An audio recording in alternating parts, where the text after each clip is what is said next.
Assalamualaikum warahmatullahi wabarakatuh. A'udzu billahi minasyaitonir rajim. Bismillahirrahmanirrahim. Alhamdulillahi rabbil alamin. Nahmaduhu wa nasta'inuhu wa nastaghfiruh. Wa na'udzu billahi min syururi anfusina wa min sayyiati a'malina. May yahdihillahu fala mudhillalah wa may yudlil fala hadiyalah. Asyhadu an la ilaha illallah wahdahu la syarikalah wa asyhadu anna sayyidana Muhammadan abduhu wa rasuluh. Allahumma sholli wa sallim ala sayyidina Muhammad wa ala alihi wa ashabihi wa man tabi'ahu bi ihsanihi ila yaumil qiyamah, amma ba'd. Yang kami muliakan para alim ulama, para guru-guru kita semua, yang kami muliakan para ustadz, para imam, yang kami hormati ketua pengurus masjid beserta dengan kepengurusannya, ketua majelis ta'lim beserta dengan kepengurusannya, dan yang kami banggakan hadirin yang dirahmati oleh Allah, Bapak Ibu semua yang alhamdulillah istiqomah hadir dalam majelis ini. Hadirin, marilah kita selalu bersyukur kepada Allah atas segala nikmat, rahmat, hidayah yang Allah berikan kepada kita. Bapak Ibu yang dirahmati oleh Allah, kita bisa dihadirkan oleh Allah dalam majelis ta'lim, dalam majelis ilmu, itu sesungguhnya merupakan kenikmatan yang luar biasa. Karena hadirin, dengan duduknya kita dalam majelis ilmu ini, dalam segi pahala saja hadirin, ini lebih bagus daripada 1000 kali kita 1000 rakaat kita sholat. Duduknya sesaat dalam majelis ilmu yang membicarakan hal berkaitan dengan takwa kepada Allah, itu lebih bagus daripada sholat 1000 rakaat. Ini baru dari segi pahala. Belum bagaimana Allah membanggakan nama-nama kita nanti di hadapan majelis para malaikat. Nama kita beserta nama bapak kita. Hebatnya orang yang duduk di majelis ilmu. Kemudian hadirin, majelis ilmu ini merupakan salah satu daripada taman surga. Maka yang duduk di majelis ilmu itu diberi ketenangan jiwa. Sering kita duduk di dalam majelis ilmu membicarakan takwa kepada Allah, insya Allah hatinya semakin adem, ayem, tentrem, Pak. Karena zaman sekarang ini betapa banyaknya orang yang mencari kedamaian, orang yang mencari ketenangan, tapi mereka susah mendapatkannya. Orang mempunyai banyak duit, tinggi pangkat jabatan, tapi gelisah batinnya juga banyak. Orang yang nggak punya duit, kemudian mereka terjebak dalam kemiskinan, mereka mempunyai kegelisahan yang luar biasa juga banyak. Tapi alhamdulillah orang ahli masjid, orang yang gemar duduk dalam majelis ilmu, meskipun diberi kekayaan berapapun ataupun meskipun diberikan ujian apapun, hidupnya insya Allah damai, tenang, tidak gelisah, tidak gusar dalam menghadapinya. Saat kaya tidak kufur, saat miskin tetap sabar. Itulah orang yang sering duduk dalam majelis ilmu. Meskipun hadirin yang dirahmati oleh Allah, kadang ketika kita duduk dalam majelis ilmu itu, naiknya ilmu agama yang kita dapatkan itu kita nggak terasa. Bukan kemudian kita langsung begitu dapat ilmu, keluar dari majelis ilmu langsung merasa, oh saya langsung tambah ilmu sekian banyak. Kadang nggak seperti itu, Pak. Kadang naiknya ilmu itu kita nggak terasa. Tapi yang jelas, dua perkara pokok penting yang kita dapatkan ketika sering kita duduk di majelis ilmu itu, dan ini penting sekali, Pak. Yang pertama adalah kita merasa semakin bodoh terhadap luasnya ilmu agama itu sendiri, Pak. Dulu begitu belum begitu getol menuntut ilmu, Pak, duduk dalam majelis ilmu, di mana-mana ada majelis ilmu jenengan duduk di situ. Sebelum jenengan semangat menuntut ilmu seperti ini, kita ini kadang tahu 2 hadis, 3 hadis, 1 ayat, 2 ayat, sudah genitnya luar biasa, merasa kita itu ilmu agama kita itu udah gede sekali, udah banyak sekali. Dulu waktu awal-awal dulu kita mengenal agama, dapat 2 hadis, dapat 3 hadis, Masya Allah, Pak, semua rasanya nak kita nasihatin semua. Tapi begitu kita duduk di majelis tafsir Al-Quran, majelis tafsir hadis, majelis ilmu fikih, majelis ilmu tasawuf, kita baru ngeh ternyata, ya Allah, ternyata kami ini, saya ini masih kurang sekali dalam hal berkaitan dengan ilmu agama. Nah, kalau jenengan sudah memuncul rasa itu, berarti selama ini duduk di majelis taklim sudah mulai sukses, Pak. Melihat betapa luasnya ilmu agama dibandingkan dengan yang kita dapatkan. Yang kedua, hadirin, karena mempunyai rasa pengetahuan yang seperti itu, akhirnya kemudian muncul rasa tolab dalam diri kita. Rasa tolabul ilminya itu gede, Pak. Nah, puncaknya nanti ketika kita punya rasa tolabul ilmu yang gede itu, Pak, tolabul ilmi yang besar itu adalah agama itu, ilmu agama itu, meskipun kita sering mendengar, tapi setiap mendengar kita ini seakan-akan baru pertama kali mendengarnya. Kenapa bisa seperti itu? Karena targetnya itu adalah yang kita dengarkan itu bisa kita amalkan dan bisa kita sampaikan. Kalau jenengan sudah mempunyai tahapan di situ, alhamdulillah selama ini duduk dalam majelis ilmu sukses, Pak, sukses. Pokoknya setiap mendengar ilmu agama itu, hadirin, targetnya karena amal dan dakwahkan, maka ketika berulang-ulang jenengan mendengar tetap merasa seakan-akan ini yang pertama kali saya dengar, ini pertama kali yang saya dengar. Karena saya ini kalau sudah saya amalkan dan sudah saya dakwakan, itu baru ilmu itu sudah merasa bahwa itu sesuatu yang bermanfaat. Meskipun duduk dan sudah bermanfaat dalam majelis ilmu, tapi targetnya adalah sampai amalkan.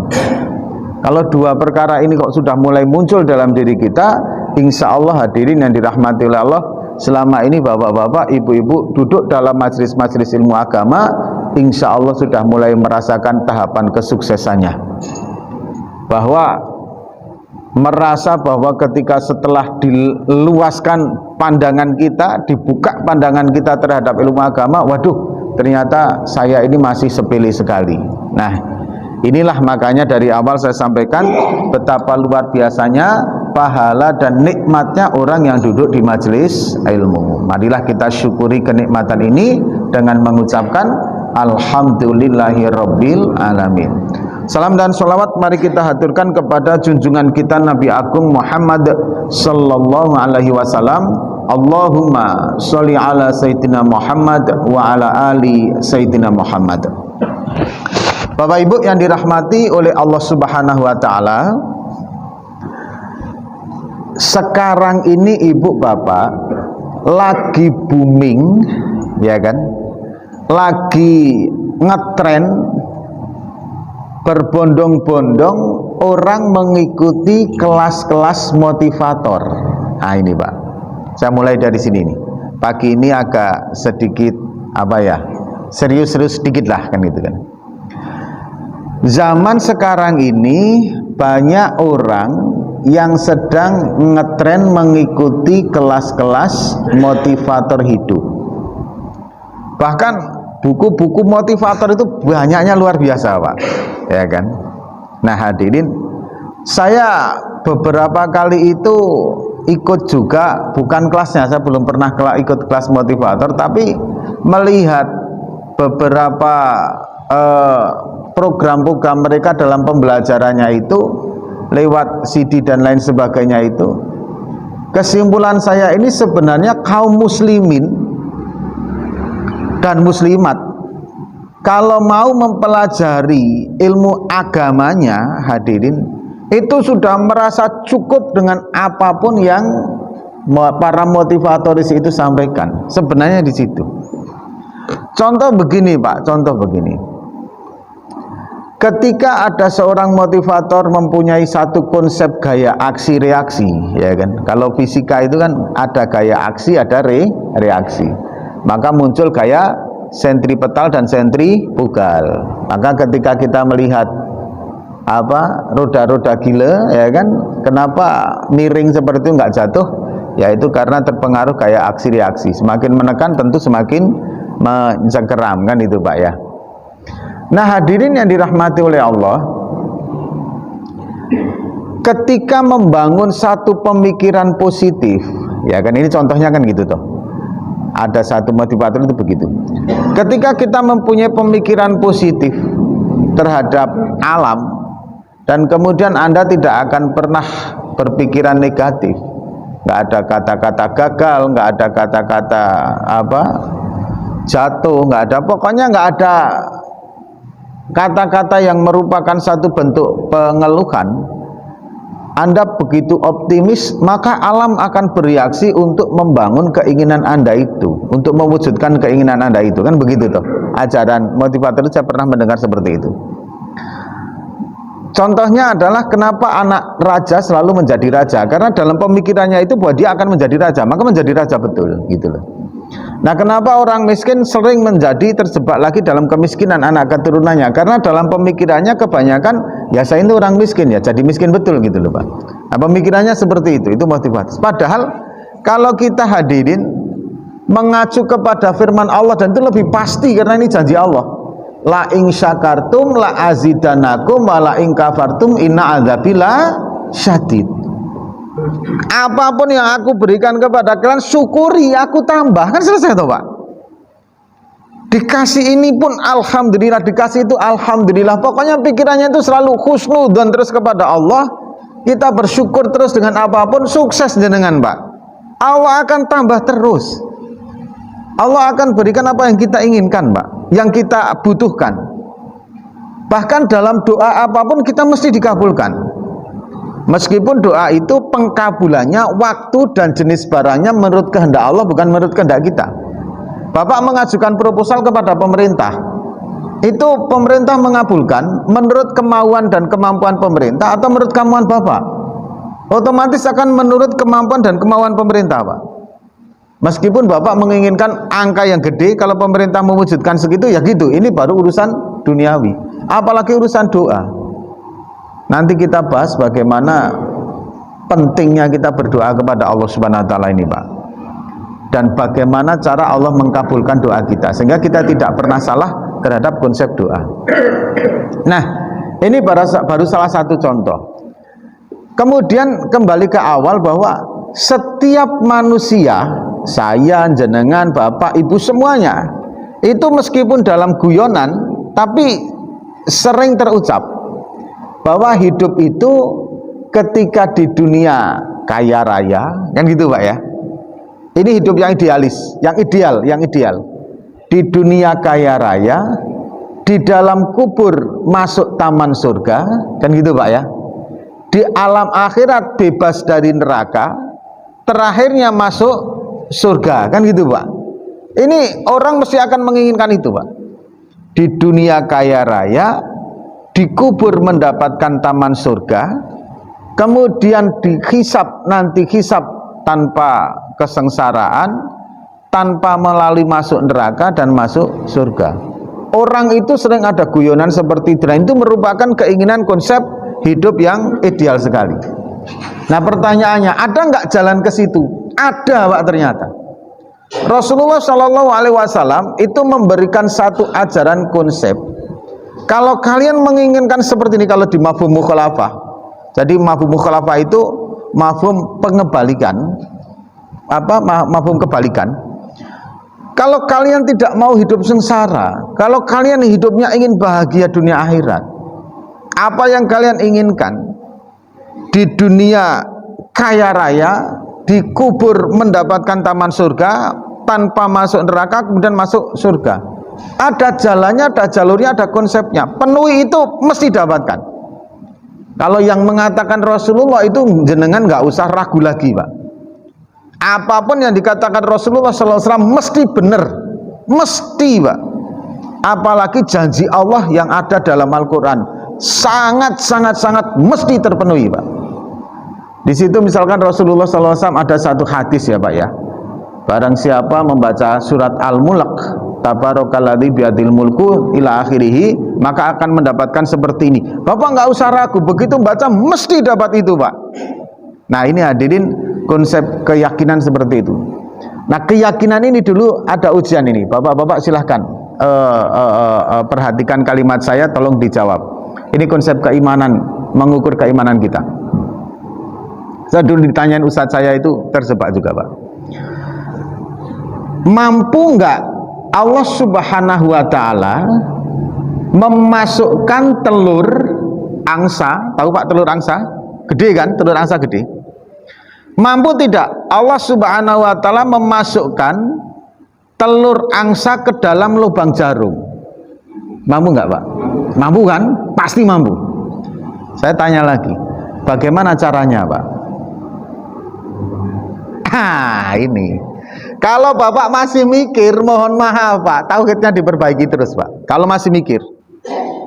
Jadi yang benar bagaimana? Kata guru saya itu begini, mampu nggak Allah Subhanahu wa Ta'ala memasukkan telur angsa ke dalam lubang jarum? Mampu. Bagaimana caranya? Terserah Allah, yang pasti saya mampu, yakin mampu, selesai. Pengen buktinya lagi Pak. Jadi gini, Abu Bakar As-Siddiq radhiyallahu an ketika didatangi oleh Abu Jahal dan Abu Lahab, beliau kan pada waktu peristiwa Isra Mi'raj, kemudian Rasulullah Shallallahu Alaihi Wasallam mengumpulkan di Jabal Khubais itu Pak, untuk disampaikan tentang peristiwa Isra wal Mi'raj, kan gitu toh. Itu kan Abu Bakar Siddiq nggak datang gitu. Lagi ada kesibukan, kemudian didatangi oleh ini dua orang. Kalau nggak Abu Lahab, Abu Jahal, saya agak lupa ini.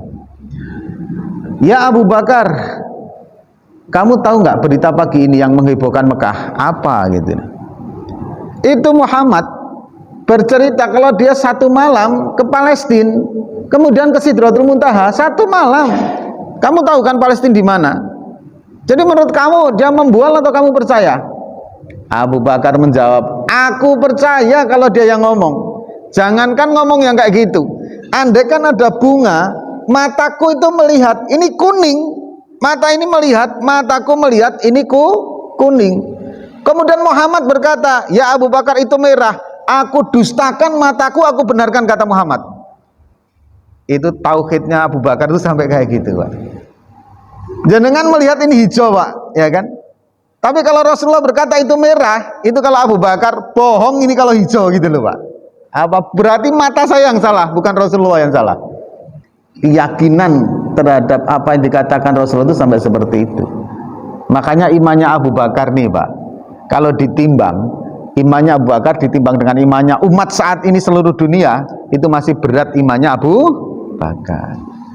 Nah kita baru ditanya angsa masuk ke jarum, bagaimana caranya? Mikir kita Pak. Masya Allah ya kan?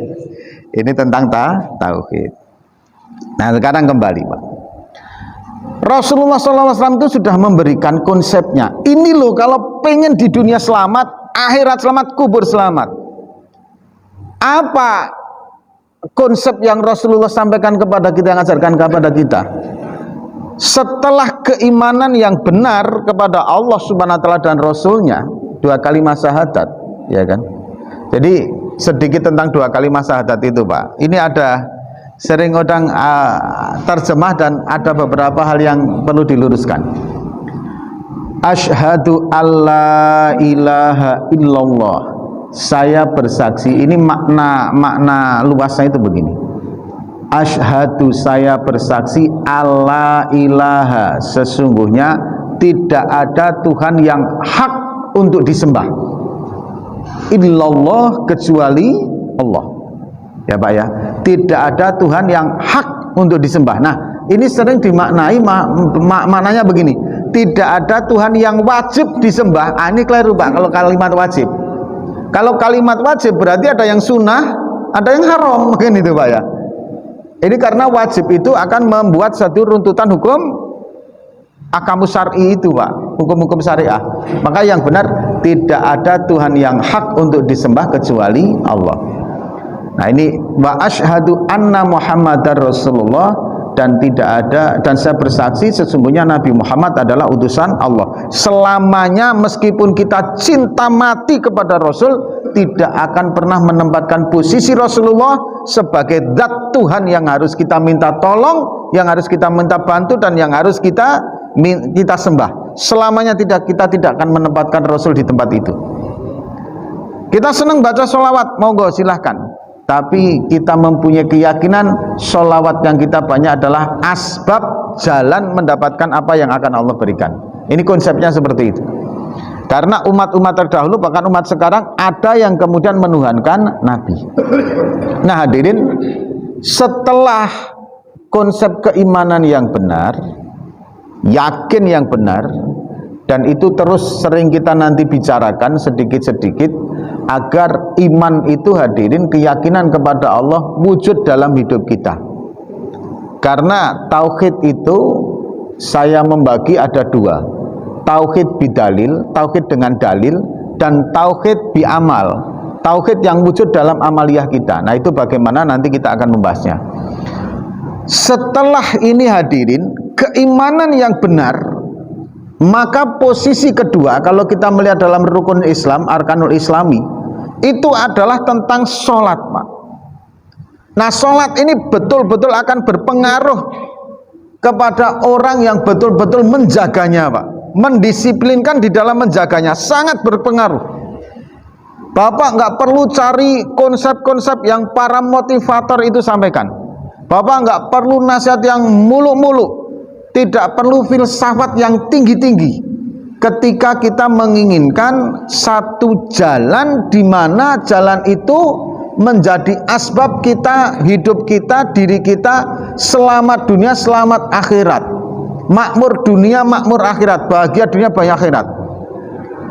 Apa konsep itu? Adalah menjaga as-shalawatil khamsi ma'al jamaati, menjaga sholat 5 waktu dengan berjamaah. Ini konsep mudah, konsep murah, konsep yang bisa mudah dipahami. Maksudnya murah itu kita nggak perlu duduk dalam kelas-kelas motivator yang harus membayar sekian juta, nggak perlu sampai ke situ. Siapapun menjaga ini, Pak, jenengan kaya raya sekalipun, insya Allah berkah kekayaannya. Jenengan pinter kaya apapun, insya Allah berkah ilmunya. Bapak selangit ini sedang diuji dengan ujian apapun, insya Allah ujian itu akan Allah ganti dengan yang jauh lebih baik. Hari ini bapak kehilangan istri, atau ibu kehilangan suami, tapi ketika jenengan menjaga sholat 5 waktu, insya Allah ibu bapak akan diganti pasangan hidup yang lebih baik, apakah dunia apakah akhirat, tapi mesti akan diganti dengan jauh yang lebih baik. Hari ini bapak Allah jadikan kaya raya, Allah jadikan pejabat tinggi, kok 5 sholat ini dijaga terus dengan berjamaah, Allah subhanahu wa ta'ala akan berikan keberkahan kepada kekayaan Anda dan jabatan Anda. Pasti itu, Pak, yakin, Pak. Nah kenapa hadirin? Karena yang pertama kemarin sudah saya sampaikan, al-awalu itu la yusibuhullahu ta'ala fakron a'fid dunia. Allah subhanahu wa ta'ala tidak akan memberikan kefakiran dari seorang hamba yang menjaga sholat 5 waktu berjamaah ini, Pak. Fakir itu bahaya sekali, Pak. Fakir itu yang terpenting adalah bagaimana hati kita. Ini berbeda dengan asnaf, kemarin kita sudah sampaikan ini. Seseorang kalau masih dihinggapi, masih dikendalikan, masih diliputi hatinya itu dengan warna kefakiran, lambok kayanya kaya apapun, jabatan setinggi apapun, kurang terus, Pak. Yakin kurang, Pak. Nah, fakir itu apakah bisa muncul begitu saja, ataukah bisa terbentuk? Macam-macam, Pak. Ada orang yang memang punya watak fakir, Pak. Ini susah, Pak. Kalau sudah wataknya itu fakir, susah. Karena watak ini, Pak, tidak bisa dipengaruhi, tapi tidak bisa hilang, Pak. Watak itu, Pak. Karakter itu, Pak. Contoh begini, dulu Harun al-Rasyid itu berdebat dengan Abu Nawas. Gitu. Kata Harun al-Rasyid, Abu Nawas, watak itu bisa berubah. Kata Abu Nawas, nggak bisa Tuan Raja. Watak ya tetap watak, hanya bisa dipengaruhi tapi nggak bisa berubah. Kalau kau nggak percaya, besok datang kau dalam pesta kami. Betul Pak, Sultan Harun al-Rasyid itu mengadakan jamuan pesta. Nah kemudian dalam pesta itu Pak, pelayannya kucing Pak. Jadi kucing itu diikat demikian rupa sehingga dia bisa membawa baki, kemudian bisa mengantar makanan itu. Sultan Harun manggil Abu Nawas, sini kau, tengok itu kucing yang wataknya puas, saya bisa latih menjadi pelayan, menjadi manis dan menjadi apa ya istilahnya jinak, sehingga dia berubah menjadi pelayan. Berarti watak kan bisa berubah? Enggak bisa, tapi dipengaruhi bisa. Kamu masih membantah apa yang saya katakan. Mohon izin baginda saya pulang dulu. Akhirnya Abu Nawas balik Pak, nyari tikus Abu Nawas Pak. Begitu dapat tikus, kemudian dibawa ke pesta itu. Tengok baginda, tikusnya dilepas, itu kucing ngejar tikus semua Pak ya kan. Watak tidak bisa berubah baginda. Bapak punya istri, mohon maaf kok galaknya luar biasa Pak. Itu mbok sampai kapanpun tetap akan galak Pak. Jenengan nggak usah kaget, nggak usah khawatir dan nggak usah gumun. Biasa, itu watak. Tapi omongannya yang tadinya kasar kemudian berubah menjadi halus dan doa itu bisa. Bahkan jenengan kalau punya istri kok galak, kemudian ngomel terus, bersyukur Pak. Ajari saja bagaimana ungkapan menjadi doa, maka doanya tidak akan pernah berhenti Pak. Kan itu kan. Abang pulang nggak bawa duit, tapi alhamdulillah saya doakan semoga besok dapat duit, rezeki banyak Abang, amin. Nah kan gitu Bu ya, kan itu. Dirubah seperti itu bisa, tapi wataknya nggak bisa, gitu kan. Makanya yang repot kalau laki-laki wataknya males, wah itu masya Allah Pak ya kan, tidur melulu ya kan. Naudzubillahi min dzalik. Nah kembali ke tadi Pak, fakir ini bisa dibentuk dan bisa dimunculkan. Nah kalau kemudian yang jelas itu fakir itu kemudian bukan menjadi sebagai watak, ya alhamdulillah Pak. Tapi kalau yang repot sudah memang tabiatnya, wataknya itu memang mempunyai kecenderungan hormon untuk meminta, wah itu susah Pak. Mau sampai tinggi apapun derajatnya tetap saja akan menjadi peminta-minta Pak. Dan jangan heran Pak, akan ada satu masa nanti justru orang-orang kaya itu minta sedekah kepada orang-orang miskin. Apakah itu sudah terjadi? Wallahu alam bisawab. Kalau tidak percaya, Bapak ingin membuktikan ini sebentar lagi pasti ada yang datang ke rumah Bapak meskipun Bapak miskin, mereka minta bantu. Kan itu kan ya. Nah itu nanti Pak ya. Artinya mereka minta sedekah juga kan itu Pak ya. Hadirin yang dirahmati oleh Allah, kita lanjutkan. Ini yang pertama, Allah Subhanahu wa Ta'ala berikan keistimewaan untuk tidak mempunyai kefakiran dalam diri hidup seseorang ketika di dunia jika menjaga salat 5 waktu. Yang pertama. Yang kedua hadirin, Allah Subhanahu wa Ta'ala angkat azab kuburnya. Yang ketiga, pada saat nanti mereka kaum manusia itu begitu mengharapkan menerima catatan amalnya dengan tangan kanan sebagai tanda bahwa hidup mereka selanjutnya akan selamat, disitulah hadirin golongan yang menjaga sholat 5 waktu mendapatkan catatan amalnya dari tangan kanan. Yang keempat hadirin, mereka akan melewati sirat secepat kilat. Sampai golongan mereka ini kadang akan ada yang bertanya, Siratal Mustaqim itu di mana ya? Kok kita belum melewatinya? Kata yang lain, kita sudah melewati. Loh, kok nggak terasa? Itulah hebatnya. Sampai terakhir nanti mereka akan masuk surga bila adzabin wala bila hisabin. Mereka ini akan masuk surga tanpa hisab dan tanpa azab. Artinya kalau kita cermati, ini konsep ketika kita menginginkan hidup kita bahagia dari dunia sampai akhirat kelak, yang begitu berpengaruh sekali dalam hidup kita, itu sebenarnya sederhana. Jalankan sholat 5 waktu dengan berjamaah, kan begitu Pak, sederhana sekali sebenarnya. Tapi karena kita ini nggak ngerti yang ini, akhirnya kita mencari produk-produk motivator hidup yang kadang malah ketika kita jalani mereka nggak sampai kepada tahapan puncak. Anda pengen sukses ekonomi? Iya. Bagaimana caranya? Kerjakan. Kenapa orang pandai dengan orang bodoh yang sukses ekonominya lebih banyak orang bodoh? Karena orang bodoh tanpa berpikir panjang langsung kerjakan, jalani sambil mikir. Nah, kan itu kan. Itu kata motivatoris.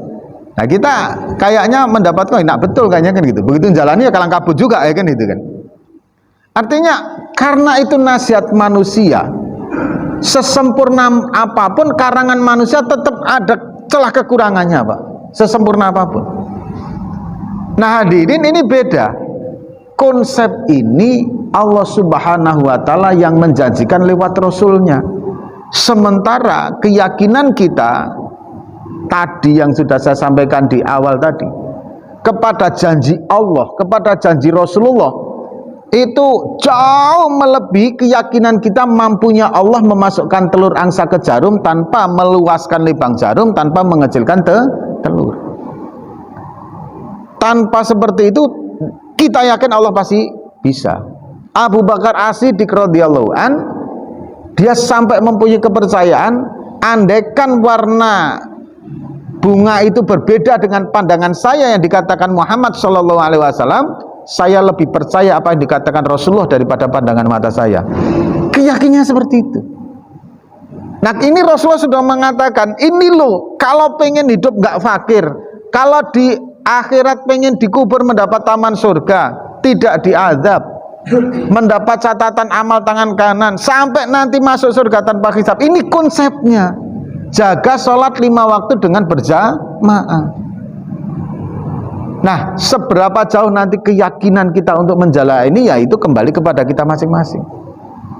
Tapi kalau yang sudah menjalani, Pak, coba Bapak tengok diri Bapak sendiri, Pak. Hari ini sudah berapa tahun Bapak menjaga sholat bersama? Saya sudah menjaga sholat sekarang, Pak. Bandingkan, mohon maaf, ini bukan memandang rendah kepada kawan-kawan kita, Pak. Bukan juga memandang buruk negatif kepada yang lain.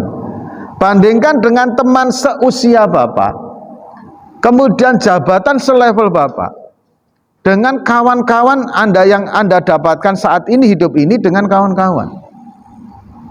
Ternyata kehidupan jenengan luar biasa. Meskipun sama karirnya, meskipun rezekinya mungkin dia lebih, tapi pasti Bapak lebih mendapat nikmat yang jenengan rasakan. Paling tidak ketenangan jiwa jenengan. Ketenangan jiwa jenengan sehingga muncul rasa syukur kepada Allah. Itu yang mahal harganya. Dan biasanya orang yang tenang jiwanya, muncul rasa syukur dan bahagia, panjang usianya, Pak, jauh dari penyakit insya Allah. Kalau kemarin di Masjid Al-Uswah lah, ini sudah saya sampaikan.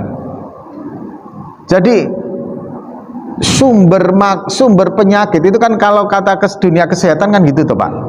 Sumber penyakit itu adalah makanan kan gitu, Pak. Kurang lebih begitulah. Nah, ini kalimat ini kan kita dengar dari apa ya? Dari dunia kesehatan. Padahal kalau dalam kitab Minhajul Abidin itu ada hadisnya, Pak. Ada hadisnya. Rasulullah SAW itu sampai menyatakan begini, penyakit itu asalnya daripada seseorang yang tidak mampu menjaga, memanage dengan baik apa yang dia konsumsi, Pak. Itu kalimatnya seperti itu kurang lebih. Jadi kalimatnya itu tidak, sebenarnya kalimat itu kalau ditransit ke Indonesia itu tidak cuman lapar, enggak, Pak, bukan lapar. Jadi sumber asal penyakit itu adalah kedewasaan di dalam masalah makanan. Nah, itu ada dalam perkataan Rasul. Nah, kita ini kadang mendengar bukan yang langsung dari hadis. Kalau dari hadis kadang kita juga menimpang lewat aja. Begitu dokter ngomong seperti itu, akhirnya kita baru ngeh gitu. Padahal Rasulullah sudah mengingatkan itu. Dan ternyata betul, Pak. Ketidakmampuan kita menjaga kedewasaan makanan kita, ya akibatnya macam-macam. Tapi yang jelas hadirin yang dirahmati oleh Allah, itu berkaitan dengan kebahagiaan hati. Nah, kebahagiaan hati itu muncul apabila kita ini ada ketenangan jiwa. Konsep ketenangan jiwa sudah saya awal sampaikan di depan bahkan sudah berhari-hari. Libatkan diri kita, labelin diri kita menjadi seseorang yang dicap sebagai ahli masjid, Pak. Itu insya Allah ketika kita seperti itu, Allah akan memberikan kepada kita beberapa hal yang luar biasa. Nah, jenengan juga saat ini sudah menyaksikan, sudah membuktikan. Ketika sekian tahun kita jaga sholat jamaahnya, kita dapatkan apa yang kita dapatkan saat ini. Nah hadirin, apakah tugas kita cuma selesai sampai di sini? Enggak, Bapak Ibu. Tugas kita tidak cuma berhenti sampai ketika kita bisa menjaga sholat 5 waktu berjamaah. Enggak cuma sampai di situ. Tugas selanjutnya adalah membiasakan anak-anak kita ini untuk ikut berjamaah juga, Pak. Membiasakan agar anak-anak kita ini merasakan juga apa yang sudah kita dapatkan dalam sholat berjamaah ini. Ini harus kita sampaikan. Ini yang mulai akan berat. Anak kita itu memerlukan bimbingan di dalam meniti karir loh, Pak. Betapa Bapak Ibu mendorong, mengantar dengan baik anak-anak kita ke tempat-tempat kursus, anak-anak tempat kita ke les, agar nilai akademisnya bagus. Ini nggak salah, sangat bagus. Nah hadirin, begitu kita sampai dewasa, sampai tua, kita kan akhirnya punya pengalaman pribadi yang harus saya tularkan kepada anak saya. Kenapa saya bisa hidupnya enak? Karena saya punya ilmu, punya gelar, punya ilmu yang kemudian mengantarkan saya menjadi mempunyai jalan rezeki yang lancar. Maka pentingnya ilmu itu kita ajarkan kepada anak kita. Tapi jangan lupa ketika kita juga sudah merasakan sukses dari menjaga sholat jamaah, perlu juga anak-anak kita ajarkan. Gak cukup ilmu nak, ternyata ayah dapatkan ini semua, satu melalui ilmu, tapi juga mendapatkan hidup yang bahagia melalui sholat jamaah. Maka kamu harus sholat jamaah juga. Penting menyampaikan itu. Hebatnya lagi, Pak, proses ketika Bapak masuk sholat jamaah itu mendapatkan fasilitas yang di luar dari kaitannya dengan itu sendiri, Pak, itu luar biasa. Yang pertama, satu, mendapatkan sebagai seseorang yang akhirnya ada labelitas ahli masjid. Ini sudah kita sampaikan, nggak perlu diulang-ulang. Yang kedua, Bapak Ibu begini, begini Pak, ini acara SWAT ya Pak ya, ini acara SWAT. Kemudian ini pintu Ka'bah. Antara Hajar Aswad dengan pintu Ka'bah ada satu daerah namanya apa Pak? Multazam. Orang berbondong-bondong ke sini sampai desak-desakan, betul nggak? Ya kan? Ada apa orang kok berdesak-desakan di sini? Jalan lagi Pak, jangan keliling Pak. Di sini ada separuh lingkaran, buka tutup Pak. Orang berbondong-bondong masuk untuk sholat 2 rakaat di situ. Namanya Hajar Ismail. Pertanyaannya, kenapa orang berbondong-bondong masuk ke situ Pak? Kan itu. Kemudian jalan lagi. Ini rukun Yamani, ini Hajar Aswad. Di sini ada doa yang sering kita baca. Doanya Rabbana Atina Bidunya Hasanah wa bil akhirati hasanah wa qina adzabannar wa adkhilna jannatan ma'al abror. Ya Aziz ya Ghaffar ya Rabbal alamin. Doanya simple tapi sapu jagat. Dan malaikat Jibril mengamini di rukun Yamani ini bagi orang-orang yang tawaf.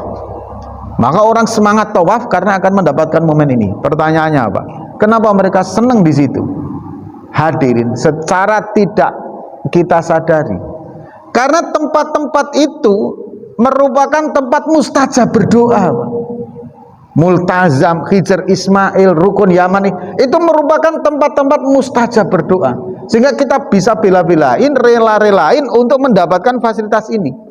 Karena itu merupakan tempat momen mustajab. Orang yang menjaga sholat berjamaah itu akan mendapatkan momen berdoa yang mustajab itu banyak Pak. Yang pertama hadirin, ketika antara azan dan iqomat, itu hadirin yang dirahmati oleh Allah merupakan momen yang luar biasa, waktu yang tepat untuk berdoa karena makbul. Yang kedua hadirin, pada saat menjelang waladhdallin amin, ketika imam berkata amin dan makmum berkata amin, insya Allah para malaikat juga ikut amin di situ. Maka kalau Bapak mau berdoa sebelum waladhdallin, tapi dalam hati, nggak usah diucapkan Pak, diperbolehkan di situ. Berdoa di situ. Kemudian satu rangkaian sholat itu doa, karena sholatnya tidak kita bahas yang berkaitan dengan jamaahnya. Kemudian hadirin, momen setelah sholat berjamaah itu juga merupakan waktu mustajab berdoa. Ini yang akan kita punyai Pak. Tapi paling hebatnya itu antara azan dan iqamah dan ketika menjelang waladhdallin, aminnya para makmum dan imam itu. Itu momen yang bisa didapatkan oleh para orang yang berjamaah. Di luar dari sholat jamaah sendiri. Kalau kemudian begitu Bapak berdiri, imam berdiri, jenengan di belakangnya ketemu dengan takbiratul ula imam, pahalanya haji dan umroh yang mabrur. Ini langsung berkaitan dengan itu kan Pak, berkaitan dengan sholat jamaah. Nah hadirin, ini yang bisa kami sampaikan. Singkatnya begini Pak, Rasulullah SAW itu sesungguhnya, Islam itu sesungguhnya Pak, sudah mengajarkan konsep hidup yang lengkap. Baik itu ketika kita menginginkan yang berkaitan dengan urusan dunia ataupun yang berkaitan dengan akhirat, kebahagiaan dunia maupun kebahagiaan di akhirat. Nah salah satu konsep yang paling harus kita perhatikan adalah menjaga sholat 5 waktu berjamaah ini. Bagaimana kalau kaum perempuan, ibu-ibu cukup menjaga sholat di awal waktu di rumah masing-masing, itu sudah cukup. Tapi kalau ibu mau ke masjid silahkan, tidak dilarang. Nah gitu loh Bu konsepnya. Dan ibu-ibu mohon maaf, kaum perempuan kenapa banyak yang masuk neraka sebab meninggalkan sholat, padahal orang itu kita nampak disiplin dan tegas masalah sholat. Itu sekali lagi saya sudah sering kali ini ibu-ibu, untuk ibu-ibu, kaum perempuan itu mohon dijaga betul masalah sholat. Masalah sholat dalam hadis tertera dalam kitab Fadilah Amal itu, barang siapa yang sholat tidak berada di waktunya karena dalam tanda petik malas-malesan, misalkan zuhur jam 1 kemudian dikerjakan, zuhurnya jam 12, Anda kerjakan di waktu asar, maka itu akan mendapatkan azab di dalam neraka selama 1 hukub. 1 hukub itu 80 tahun di neraka. 1 tahun itu 1 harinya 1000 tahun di dunia. Nah, kenapa ini saya sampaikan ke ibu-ibu? Karena begini, ini sering terjadi.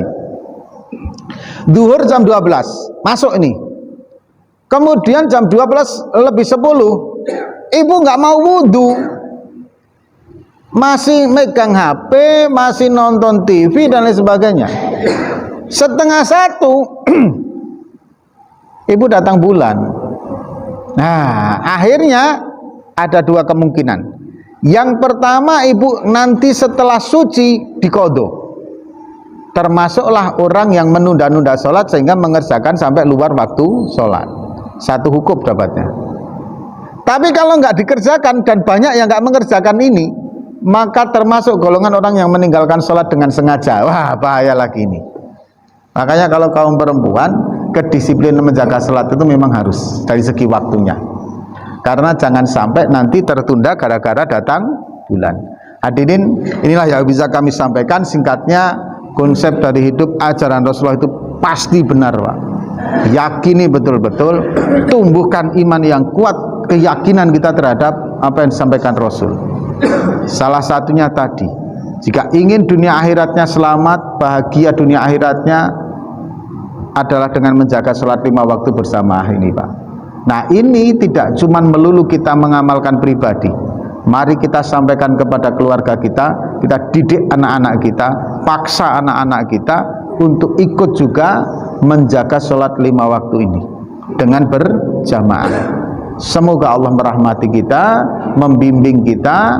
Semoga Allah Subhanahu wa ta'ala memberikan hidayah kepada kita dan kemudahan kita dalam takwa kepadanya. Amin amin ya rabbal alamin. Ke depan, pekan depan kalau Allah jumpakan lagi, insya Allah temanya adalah konsep punishment-nya dari Allah ketika kita menyepelekan apa yang Allah perintahkan. Bentuk sayangnya Allah Subhanahu wa ta'ala itu Pak kepada kita tidak melulu diberi nikmat yang berwujud materi siap saji siap santap, enggak, tapi yang lebih luar biasa lagi, Pak. Allah memberikan satu arahan, nasihat, konsep kehidupan, aturan rambu-rambu kehidupan yang benar. Bapak tidak melulu bentuk kasih sayang kepada anak memberi duit dan memberi makan, memberi minum, tidak cuma itu. Tapi yang terpenting, yang lebih besar lagi, Bapak menyekolahkan anak-anak Bapak memondokkan anak-anak Bapak, sehingga anak itu mempunyai pengetahuan tentang bagaimana hidup.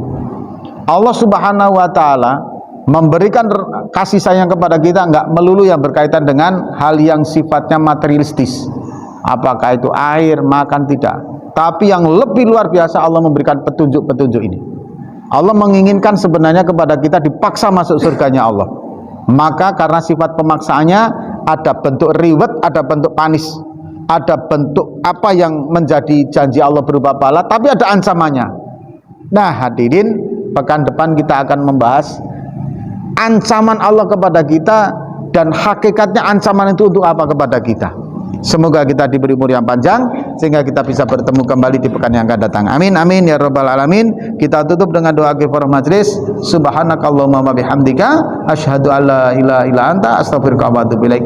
Wassalamualaikum warahmatullahi wabarakatuh.